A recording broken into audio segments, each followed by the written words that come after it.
नमस्कार। आज देश की तमाम फटाफट खबरों में आपका स्वागत है। आप सूचना मिल सके इसलिए आप न्यूज़ चैनल देखते हैं और इस चैनल पर आपको मिल सकती है सूचनाएं, तो आप हमारे चैनल को सब्सक्राइब कर सकते हैं।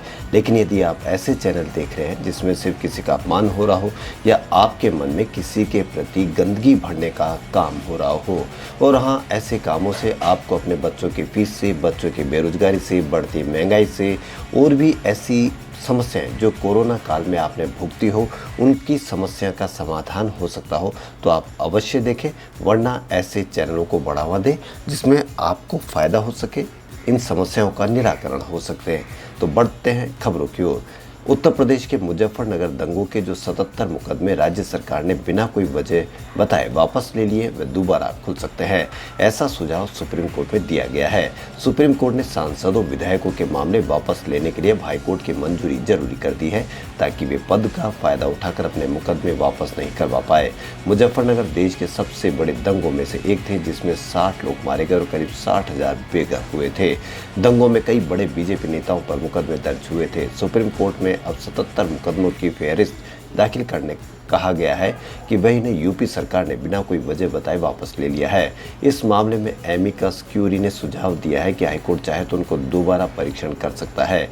याचिकाकर्ता ने सजा काटने के बाद एमपी एमएलए को चुनाव लड़ने से रोकने की मांग भी की है।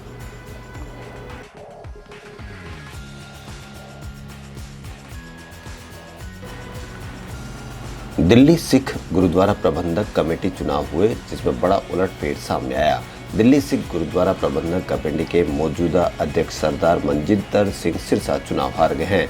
वे 525 वोटों से हारे। पंजाबी बाग वार्ड से सरदार हरविंदर सिंह सरना ने मनजिंदर सिरसा को कड़े मुकाबलों में शिकस्त दी। हालांकि मनजिंदर सिंह सिरसा की पार्टी शिरोमणि अकाली दल चुनाव जीतने की राह पर है। बता दें कि दिल्ली में सिखों की सबसे बड़ी संस्था दिल्ली सिख गुरुद्वारा प्रबंधक कमेटी हर 4 साल में होने वाले चुनाव के लिए रविवार को वोट डाले गए थे। इन चुनाव में कुल 46 वार्डों के लिए 3,42,065 वोटर थे, जिसमें 37.27% मतदाताओं ने अपने वोट का इस्तेमाल किया, जबकि पिछले चुनाव में 45.61% वोटिंग हुई थी।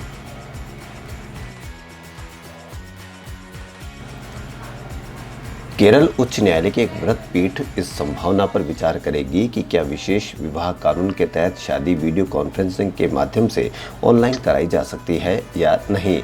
न्यायमूर्ति पीवी सुरेश कुमार की एकल पीठ ने सारे मामले पर दलीलें सुनने के बाद इसे विचार करने के लिए वृहद पीठ को भेज दिया है।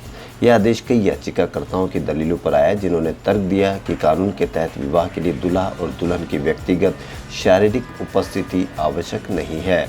दूसरी ओर राज्य सरकार इस कानून के तहत विवाह को ऑनलाइन संपन्न कराने के पक्ष में नहीं है। यह तर्क दिया गया है कि एसएमए के तहत विवाह पंजीकरण से पहले विवाह होना अनिवार्य है और इसलिए विवाह अधिकारी के समक्ष दोनों पक्षों और गवाहों की उपस्थिति आवश्यक है।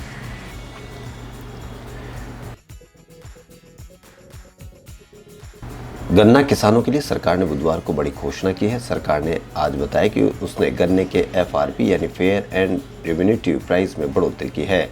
कैबिनेट में यह फैसला लिया गया है। गन्ने पर एफआरपी 290 रुपये प्रति क्विंटल कर दी गई है। पहले प्राइस 285 रुपये प्रति क्विंटल थी, यानी कि इसमें प्रति क्विंटल 5 रुपये की बढ़ोतरी की गई है। बता दें कि गन्ने का एफआरपी वो न्यूनतम मूल्य होता है जिस पर चीनी मिल के मालिक किसानों से गन्ना खरीदते हैं।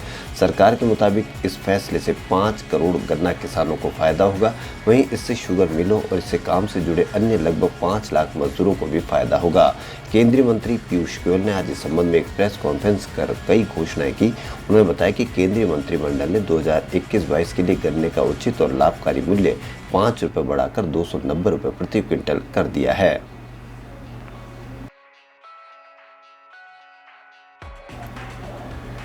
सीएम उद्धव ठाकरे के लिए थप्पड़ वाला आपत्तिजनक बयान देने वाले नारायण राणे को बॉम्बे हाईकोर्ट से राहत मिली है।